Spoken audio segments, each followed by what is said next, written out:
மக்களே, மீண்டும் தமிழக சட்டசபை தேர்தல் நடத்தப்பட வேண்டும். ஆம், நியாயமானவருக்கு மக்களுக்காக போராடிய தமிழர் தந்தை சீமானவர் 8 எப்படி 4 விழுக்காடாக குறைந்தது? அட்டுழியம் நடந்திருக்கின்றது, கொடுமை நடந்திருக்கின்றது, மோசடி நடந்திருக்கிறது. இவிஎம்மில் உலகத்தில் எந்த நாடுகளிலும் இருந்து கொண்டு கூட இவிஎம் வாக்கு செலுத்துகின்ற இயந்திரத்தில் மோசடி செய்யலாம். இப்படியாப்பட்ட மோசடி செய்து இந்த விஜய் தேர்ந்தெடுக்கப்பட்டிருக்கின்றால் இது மிகப்பெரிய ஒரு மெய்யான ஒரு தலைவரை, மக்களுக்கான தலைவரை நாம் தமிழ் தந்தை சீமானை இழந்து நிற்கின்றோம். அவர் கூறிய அனைத்து திட்டங்களும் வருவாய் ஈட்டக்கூடிய திட்டங்கள்.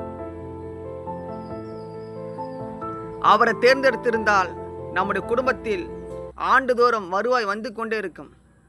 இலவச கல்வி, இலவச மருத்துவம், தூய்மையான குடிநீர், தண்ணீர் அனைத்தும் கிடைத்திருக்கும். ஆனால் அவரை எந்த அளவிற்கு வஞ்சகம் செய்து பொறாமையால் அவர் வீழ்த்த வேண்டும் என்று கார்ப்பரேட் நிறுவனங்கள் சேர்ந்து விஜய் ஒரு கைக்கூலியாக பயன்படுத்தியிருக்கின்றார்கள். இதனால் நாம் தான் கஷ்டப்பட போகின்றோம்.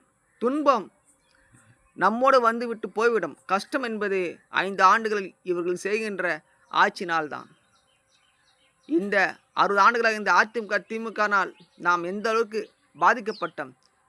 விலைவாசி என்று மீண்டும் இவன் விஜய் 12 லட்சம் கோடி இலவசம் என்று கூறுகின்றான். மீண்டும் கடன் வாங்குவான்.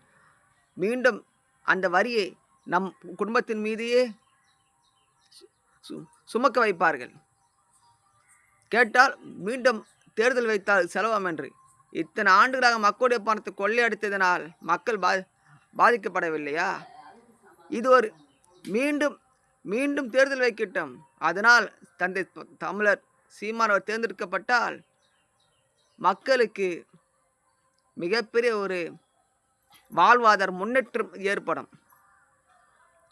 அதுவும் வாக்கு சீட்டுகளால் தான் தேர்தல் வைக்க வேண்டும் என்று ஒட்டுமொத்த மக்களும் நாம் சேர்ந்து போராட வேண்டும். இல்லை என்றால் எங்களுக்கு அடிப்படை உரிமைகள் எதுவும் வேண்டாம் என்று தூக்கி எறிய வேண்டும். தபாலில் தான் வாக்கு செலுத்த வேண்டும் என்று அந்த முறையை நாம் கொண்டு வர வேண்டும். மக்களுக்கானவர்களை புறக்கணித்து பெரிய பெரிய கார்ப்பரேட் நிறுவனங்கள் நம்முடைய நிலத்தை, மண்ணையும் வளங்களையும் அழிப்பதற்கு விஜய் போன்றவர்களை பயன்படுத்துகின்றார்கள்.